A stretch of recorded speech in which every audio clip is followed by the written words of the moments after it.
All right, Lagos. Yes, 17 minutes compass five, and you tuned in to Business Hub on Smooth 98.1. And today on Business Hub, we'll be talking Children's Day related kind of conversation. I know it's still business kind of because when you look at it, children are business, and you have to make sure that you're putting your best foot forward. And my guest this evening will be shedding more light on how Lagos State is doing things to make sure that the youths are incorporated in employment and everything else related. My guest this evening is Fisayo Alayande. Good Feyisayo. evening. Good to have you. Yes, Fisayo. Feyisa. Oh, Feyisayo. yes. Yeah. Feyishayo. Okay. Feyi, that's fine. Okay. Fey.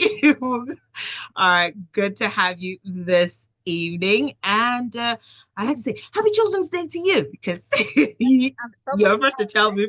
Happy Children's Day to you too. I've said it to my team. I'm like, Happy Children's Day, everyone, because you're all someone's child or someone's Yes, future. we are. I'm still a child, even right now. Mhm.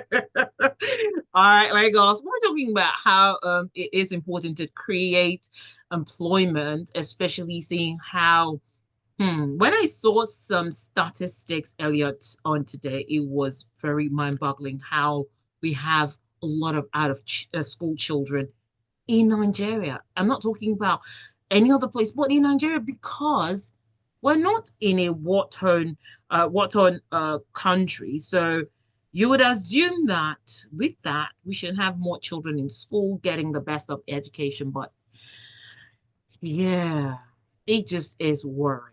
But that makes me glad to have you here because Feyisayo is the executive secretary of the Lagos State Employment Trust Fund. Um, it is good to have Lagos State here with us. Yes, not physically, but still virtually, which is also great. But one thing I want to start off with is with what I know Lagos State is also doing employment wise and focused on the youth, children and youth. Is it ever too early to actually teach children about entrepreneurship? Hmm. I really like that question, believe it or not.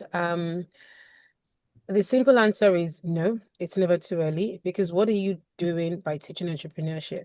You're Okay, basically creating problem solvers in children. good. You're basically creating some level of independence. You're basically creating skills around adaptability and resilience. And those skills would go a long way, irrespective of what age you are. So the earlier you can adopt those skills, the better you would be, and the more you're set up for success in life. I read an article literally just yesterday, a popular Nigerian entrepreneur who is now 42. And he said that his first business at age 12 or 13 was Oh, actually open up email addresses for his friends in school, and they were oh, charging him maybe like 5 naira or 10 naira to do that. That's an entrepreneur because okay. his friends could have clearly done it themselves. They could have done it themselves, but he was Right. actually creative and finding a way to make that money. Now, whether he needed the money or not is a different conversation. But imagine the skills he had developed, where he was Mm. able to identify a problem, he was able to find a Yes. solution and charge a fee for that solution. That's amazing skills in terms of adaptability, resilience, problem solving, creativity. It's a whole lot. So I think entrepreneurship, we use that word a lot in terms of buzzword, but there's a lot more to introducing that early to kids because there's so many secondary skills that come out of that course, entrepreneurship. I like that. And hey, the more they learn skills, the more solutions that they get to solve, problems they get to Yeah. solve, preferring different solutions. I like the fact that at age 12, really?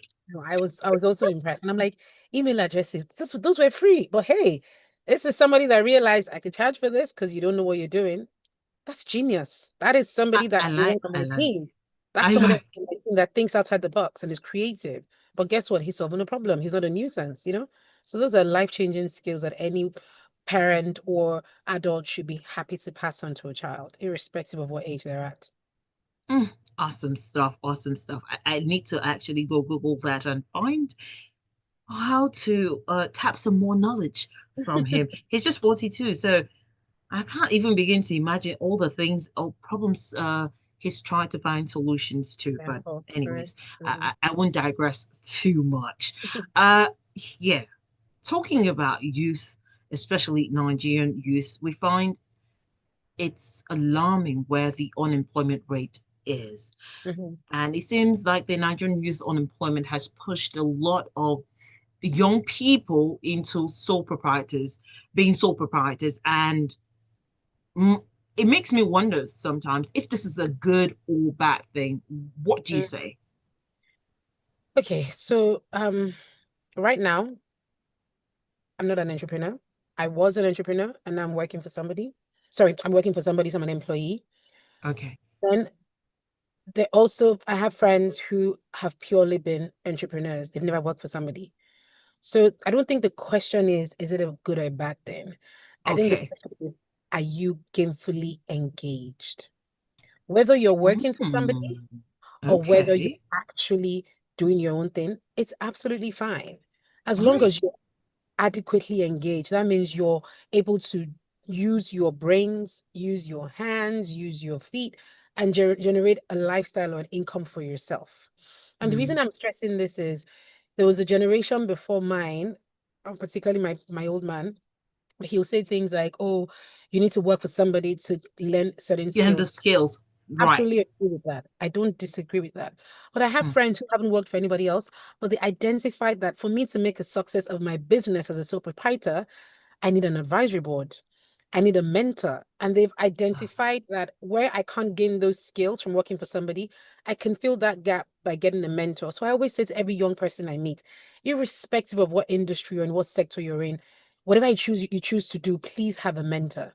Whether you're an entrepreneur or you're an entrepreneur. An entrepreneur is somebody that's working for somebody in a business, but they're, creating their own. Self-creating Yeah, niche. exactly. Just Hmm. make sure you have a mentor, somebody that has gone ahead of you, that has perfected that skill or that trade, and learn from them. So I'm twisting your question a little bit. It's not, is it a bad thing or is it a good thing? It's really, I Right, think, right. Finding a engage. balance. You have to find that balance.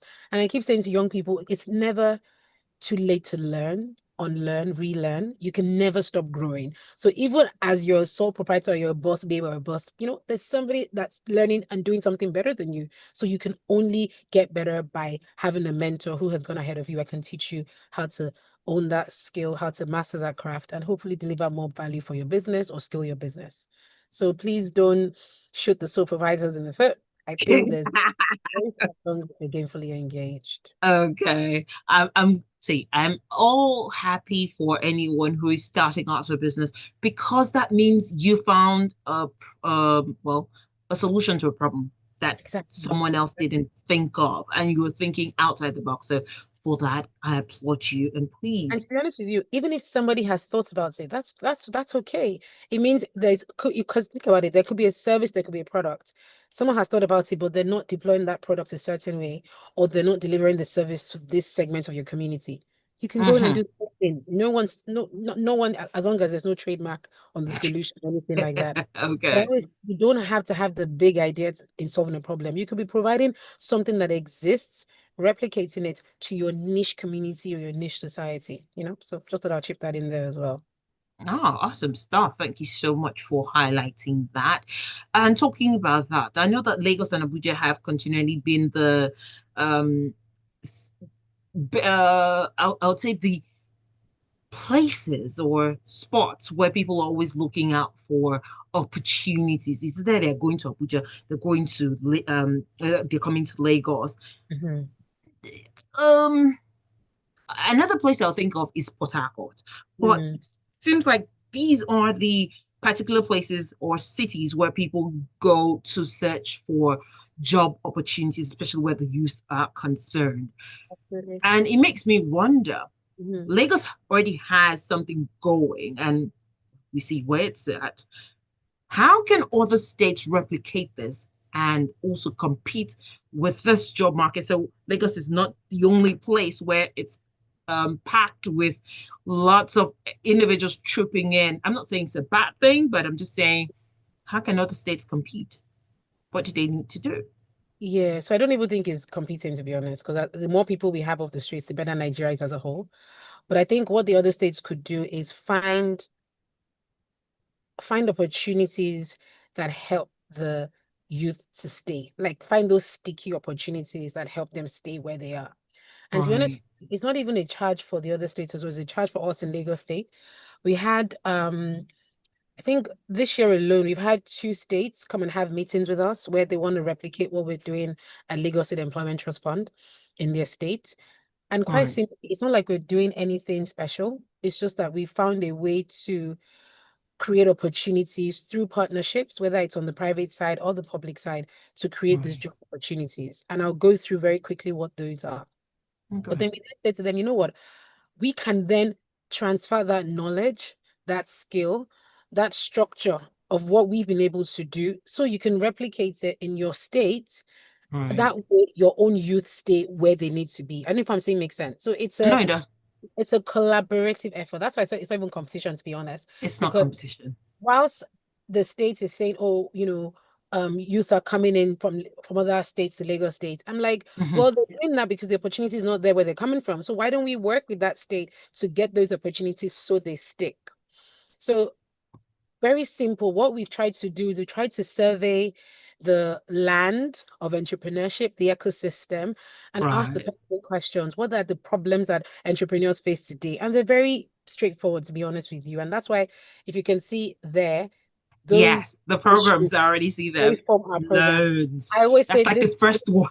is the first thing, honestly. So it's access to finance, access to infrastructure, access to capacity building programs, access to training, and then access to the tech ecosystem. Technology is very big, Oh, and yes. all of these pillars are what drive our programs. And we say if we're not answering the question around all of these pillars, we haven't arrived. So I say to anyone I meet from outside Lagos State, I ask them the question, what are you doing about these opportunities? Because that's where you actually begin to solve those problems. And I should highlight that not every youth is caught out for entrepreneurship, to be honest with you. Mm, Some people would rather work for somebody. So what does those jobs look like? And that's where the partnership that I spoke to earlier on comes in. So we partner with, multilateral agencies, we partner with development agencies, we partner with banks. We're constantly in the faces of any well-meaning Lagosian who right. would just who just needs an implementation partner in LSCTF to implement some of our programs. And then we get funding from them, we get in-kind funding, or we get skills development from them, whatever the case may be. And we say, how do we develop a program that helps the youth upskill or reskill? By the end of the program, whilst they get a certificate for that training, they also then have access to internship opportunities with this same organization. So we serve as that conduit to make sure that it's not just training for the sake of training. They can get an opportunity to then practice what they learned. And it's not only on the technical side, on the vocational side as well. We have a program currently ongoing to teach digital literacy skills to the youth. Right. We have another one that's helping any youth that wants to learn how to maintain solar panels, how to recycle waste. It's everyday skills that you and I could take for granted. But guess what? It's an opportunity for them to learn that skill and then work for somebody else. So we also manage what we say the demand side of labor and the supply side of labor. That's fine. And that's the message we send to anyone out there outside Lagos State that wants to understand what we're doing and wants to make sure that they're doing the right thing in leveraging the partnerships with the organizations that exist in their state already. All right, Lagos, I'm sure that you're enjoying the conversation. There's so much more because I'll be asking Feyisayo how it is that such skill sets can be incorporated. Is this something that Lagos they will be looking to incorporate in school curriculums? Well, let's take this quick breather. On the other side, we'll definitely get into that conversation. As always, you need to be here. Don't move the muscle. Me, M.I., Mr. Incredible, short black boy, the chairman. Quick. Quick breather, and we'll be back in just about a minute thereabout. Think about touching your dad. What can your bank do for you? Big Jane, 25 years old. She's been having troubles acquiring a loan from her bank. This is not okay at all. I've been on this queue forever, and you're saying I should fill another form. What's going on? What can your bank do for you? Meet Frank, 27 years old, held up in traffic and making fruitless transactions. Oh, I sent the airtime. Electricity charges. It's so difficult making this payment.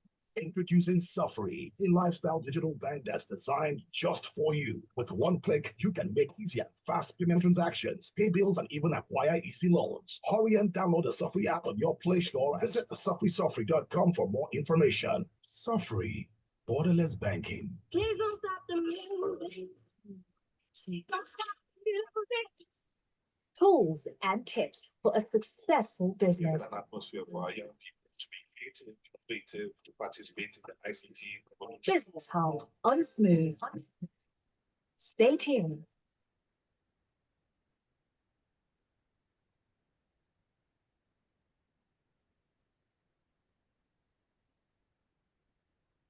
All right, Lagos, it is 33 minutes gone past 5, and you are tuned into Business Hub, this beautiful Children's Day. Yes, it is a Tuesday, and it is, well, the 27th day of May in 2025, and we're talking about creating employment for Nigeria's youth. And my guest this evening is Feyisayo Alayande, and she is the Executive Secretary of LSETF, that is Lagos State Employment Trust Fund. Thank you so much for being with me and sharing all this insights where, hey, the youth can actually get a sense of it. Not just the youth, even the words, well, the guardians are they're listening can also see how they can plug in and help their words, because you don't want children just mucking around and just being out there, not having any focus in life. And talking about that, yes, I spoke about school curriculum. Is it something that you think, do you think that school curriculums in Nigeria need to be revamped? That is, private and public sector needs to be revamped to catch up with AI and the things we're doing with AI. We see the craze in the world right now.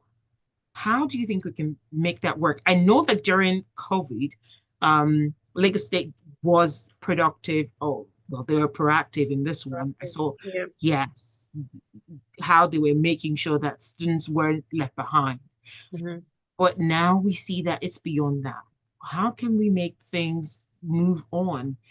We love the tech. We see how children are, they're fast learners. They're not like how it used to be back then. Everyone is on the edge. What's the next best thing? Absolutely. So how do we tap into that? Yeah, thank you for that question. And thank you again, Joy, for having me. So I think very simply put, we have to keep evolving. You're absolutely right when you mentioned the COVID era. I know, right? It feels The like it was lockdown, such. yeah. In terms of the lockdown, I think it made us realize how resilient we are as a people, and how children can still learn even when they're not, in the physically. classrooms. It was such a eye-opener for me as a mom, me as an employee, and me as an individual in Lagos State, in terms of leveraging on technology. And I'm so glad that the Lagos State government were able to do what they could at that point in time. I wasn't working for Lagos State then, but I saw firsthand how quickly schools got into action in terms of leveraging on technology. I mean, there was a whole conversation around what about public schools versus private schools? And I understand that some public schools were even able to provide that service, albeit there was a cost attached to it in some cases. What am I saying is that flexibility, without a doubt, has to be replicated across board, whereby at any point in time, we evaluate, okay, what's currently the norm, what's currently popular, and you mentioned AI. How do we introduce AI earlier on? How do we introduce the right side of AI? Because I'm sure you appreciate there's the wrong side of AI as well, where people Oh, yes, there is. Yeah. So there's an education factor, there's an ethics side to AI. How do we introduce it to schools very early on? I'm not saying that that's been done, but I know that conversations I've had also with the Ministry of Education, there's always room for those type of conversations. And I know that the curriculum as a whole is always being reviewed and is always being revamped. But again, I can't comment specifically to that, but I know with the conversations I've had, it's always been positive. It's never an easy task, as I'm sure you appreciate. It's an entire curriculum, and there's always room for growth and change. But I know those conversations are always ongoing based on the reality today. Everywhere you go, everyone is talking about AI and technology. My kids are 8 going on 12 and 5. And I see them literally present PowerPoint presentations when they want to ask me something. Like literally, they pull slides together because they had to make a presentation or a case for why they want X. And they're doing it. There's no excuse why we shouldn't be leveraging and incorporating technology and AI the next mile into the curriculum. I like that. The fact that they even know that, okay, I can make my presentation to my mom, and as long as all the lines fall in place, I get what I want. Exactly. Then once you tell your mom, okay, mom, can I go to a friend's house? The answer is no. No, that's it. No more, no less. You can't have any conversations about that. But now There's we have this. negotiation, there's a pitch, Yes, there's give and take. It's interesting. But it's a I myth. think Oh, kids these days, they're more, I don't know, they're exposed quicker, but I also think they're more advanced. They're like sponges. They grab things so quickly. So indeed. we've got And our I'm work glad done. that I'm glad we're there. And that brings me to girls.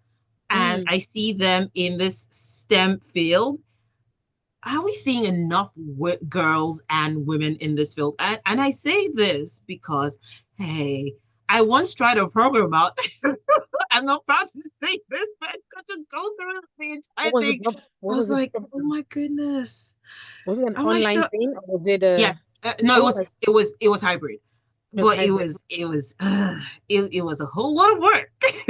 I did it Wow. to a certain degree, and I'm like, Okay. yeah, I like being a Texas, but I didn't ever say that it was gonna be this tough.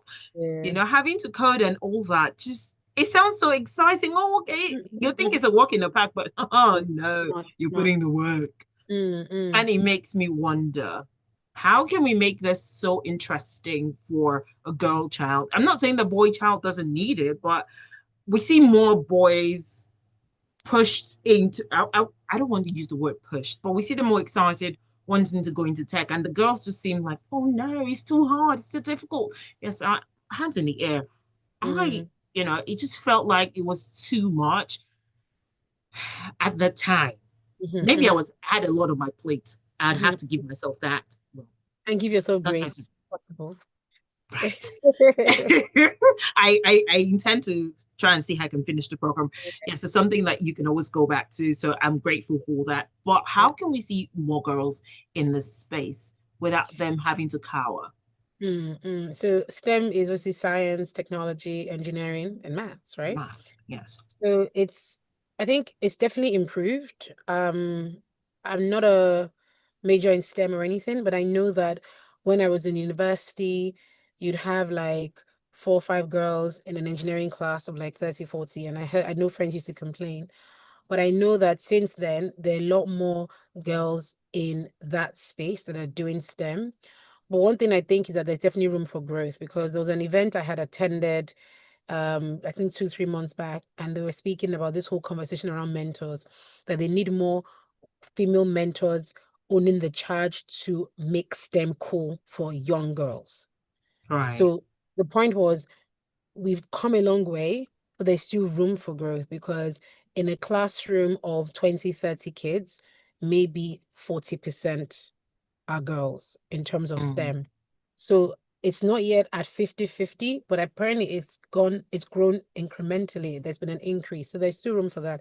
And the charge is to make sure that more women in STEM are taking up the charge to speak up about their role, what they do, the journey so far, and making sure that their stories are told more positively and making it cool. Another thing that I know was exciting to identify last summer personally was around STEM clubs. So a lot of Mm. schools over the holidays actually had STEM clubs targeted at young girls. So being Awesome. very intentional about calling out parents to encourage their young girls to sign up for STEM. Notice that it's still within the curriculum, but it's not during typical school, so that there's no excuse around it Oh, affecting their yeah. mainstream Yes. school. But the whole Mm. idea is making them realize that STEM can be part of your after school activities and all of that. So I think it's something that it's a conversation that's still ongoing. We will still continue to have it. I think in my office, we've had a lot of women engineers In fact, I think one of the training centers that we work with who is maintaining, I think teaching about maintaining solar panels. I Mhm. think the ladies that do the training are actually women, very interesting. And then they're very intentional about training more women who can go up on the roof and actually install solar panels. And it's Right. that kind of message that we need to even put out there. And this is even a vocational skill. This is not like, technical. Yeah. But it's just us owning that narrative a little bit more and just walking the walk as opposed to talking the talk. So yeah, there's still room for growth, I must agree. But I think with these ideas I've highlighted in terms of in the workplace and in school as well, it's helping to, close that gap a bit more and encouraging more girls to join STEM and making sure they realize that they've got to sit at the table as well. Oh yes, please. Sit at the table. Don't just think Or that build you'll their be own giving. table, like I keep saying, or build their own table. Well, I think they should start building tables so that Mm, it wouldn't be that you're not meeting up. yeah, So create that table. I agree absolutely. with you on that one. But here's the thing I'd love to also expand on, and that is where LSETF comes in. I know that there's funding for entrepreneurs in Lagos. How do you even determine who is worthy of who is worthy of having that funding? What's the process like? How do they get access to those funds? So it depends on what program you're referring to, but we will Okay. typically share our requirements upfront. So I'll talk really briefly on the loan program, and then I'll talk through maybe our grants program, and then maybe I'll talk about business support program. So our loan program is for entrepreneurs in Lagos State that would typically fall under what you call either the nano business or micro business or small medium enterprise. So we wouldn't be able to support the big boys, for example, because our loan Right. size start from 50,000 naira to 5 million naira. And as I'm sure you appreciate, resources are quite limited. So we have to make Yes. sure that a good It can there's a reach, good go spread round. of limited resources. So 5 million is our current highest value that we can give. And our loans are 9% per annum. So you're looking at about 0.75 per month. And it's really, really affordable. So we say to Right. people that ultimately ensure that you pay back because it's a loan, not a grant. And it also helps you to build your credit rating. But to the requirements, it's very simple. You have to have what we call a Lastra ID, and that's an ID card that affirms affirms your residency status as a Lagos resident. So Right. that's the first thing first. But we need to make sure that you're bankable in terms of you have a bank. So your BVN, your NIN, we need to understand who Joy is. So all of that KYC information is pretty much reflected. Right. So you provide that as well. And then, I mean, you're saying you're a budding entrepreneur. We need to see a track record of your What you've sales been doing so far. doing. We encourage people to keep accurate bookkeeping records so we can see that. So obviously we'll ask for that as well. And obviously then fill in application form. If you go on www.lsctf.ng, we even just opened our portal again this week. So people are encouraged to apply, and all of these requirements, are on there as well.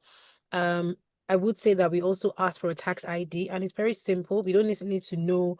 We're not asking you How for much basically? don't need to know that, but we need to just confirm that you're well-meaning resident of Lagos State, because I explained to people that the loans you're applying for, it's Right. taxpayers' funds. So if you're going to be benefiting from that pool, the least you can do is confirm that you are also in that pool and you're a tax resident, so that when you are making incremental sales and money, you also can give back to the pool To the that the fund somebody else, and that whole life cycle carries on.